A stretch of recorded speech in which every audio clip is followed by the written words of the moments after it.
சித்தரோதும் வேதமும் சிறந்த வாகமங்களும் நட்ட காரணங்களும் நவின்றமெய்மை நூல்களும் கட்டி வைத்த போதகங் கதை குகந்த பித்தெலாம் பொட்டதாய் முடிந்ததே பிராணையானறிந்த பின்.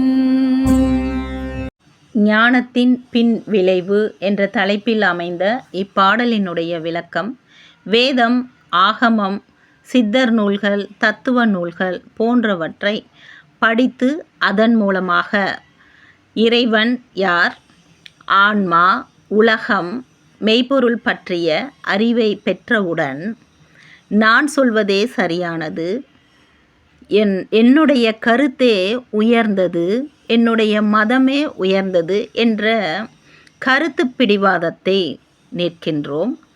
அதேபோல் அங்கு ஒரு ஆணவமும் அகந்தையும் உண்டாகிறது.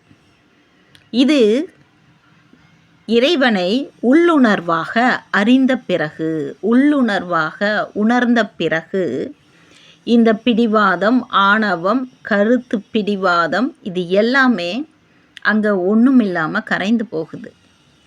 இதுதான் ஞானத்தின் பின் விளைவு என்று சித்தர் சிவவாக்கியர் அவர்கள் கூறுகின்றார்.